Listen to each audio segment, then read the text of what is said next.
เช้ามื้อนี้ผู้ข่าวปาทุกคำผสมพามาเบิ่งพามาชมงานผ่าป่าวังสังแก้วบ้านโคกสาดตำบลนาตาลได้สายแล้วก็เจ้าคนก็ยังบ่เมื่อได้บ่นี่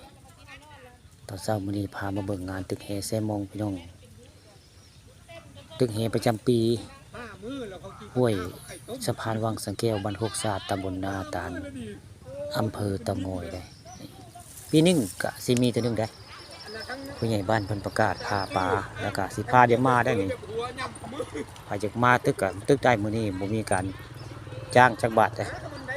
ค่าพี่พาพี่แห่กับพี่จะดุ้งกับพี่เด้มื้อนี้บ่ได้เสียเงินจักบาทเด้นี่คือเป็นภาพพระเจ้ามาพาป่าอยู่บริเวณห้วยวังสังแก้วบ้านโคกสาดตำบลนาตาลอำเภอเตางอยบรรยากาศก็จักดาวอยู่เด้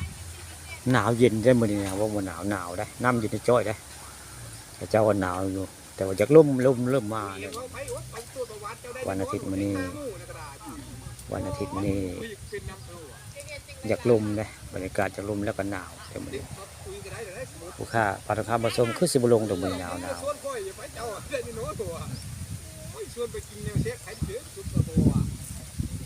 ลมเริ่มมาแล้วนี่ลมเริ่มมาแล้วถ้าจะดุ้งก็ยังบ่ได้มือเลยถ้าเฮก็ยังอยู่ตอนเช้ามีเลยพามาเบิ่งงานตึกแห่เซมองพี่น้องงานตึกแห่อยู่วังสังแก้วแหละตั้งแต่สะพานขึ้นไปฮอดไปได้วังมันบล็อกตาติ้วหน้าตาติ้วไว้ง่ายคนผ้ายาวมันนี่เลือกมองอยู่เนาะผ้าชิอยู่มองใดก็ได้มันนี่มองผ้าหลายมองได้นี่